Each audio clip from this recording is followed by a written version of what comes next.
Last class നമ്മൾ zero order റിയാക്ഷനാണ് പറഞ്ഞത് അല്ലേ. അപ്പോൾ അതിൻ്റെ ഒരു എക്സാമ്പിളാണ് ഞാൻ പറയണത്. പറഞ്ഞിരുന്നു അന്ന് അതെങ്ങനെയാണ് സീറോ ഓർഡർ ആവണത് എന്നാണ് പറയണത്. അമോണിയൻ്റെ ഡിക്കമ്പോസിഷൻ, പ്ലാറ്റിനത്തിൻ്റെ സർഫസിൽ അമോണിയ ഡിക്കമ്പോസ് ചെയ്ത് നൈട്രജനും ഹൈഡ്രജനും ആവുന്ന റിയാക്ഷൻ. അത് സാധാരണ സീറോ ഓർഡർ റിയാക്ഷൻസ് അൺകോമൺ ആണ്.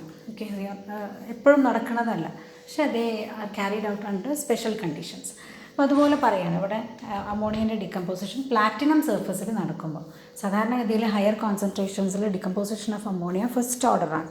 പക്ഷേ decomposition is taking place in the metal surface, platinum gold സർഫസിലാണെങ്കിൽ, അതേപോലെ കോൺസെൻട്രേഷൻ ഓഫ് അമോണിയ വളരെ ഹൈ ആണെങ്കിൽ it is observed that rate is equal to K into concentration of ammonia raised to 0.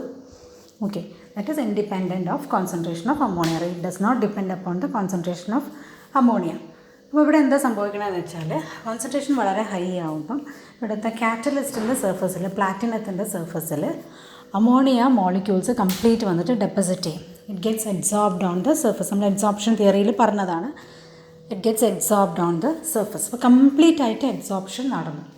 Okay, അപ്പോൾ ഇനിയും concentration കൂട്ടി എന്ന് വെച്ചിട്ട് അവിടെ റിയാക്റ്റൻറ്റിൻ്റെ കോൺസെൻട്രേഷനിൽ ദർ ഇസ് നോ ചേഞ്ച്. അതുകൊണ്ടാണ് എന്ത് സംഭവിക്കുന്നത്, കോൺസെൻട്രേഷൻ്റെ rate it is independent of concentration of ammonia. Okay.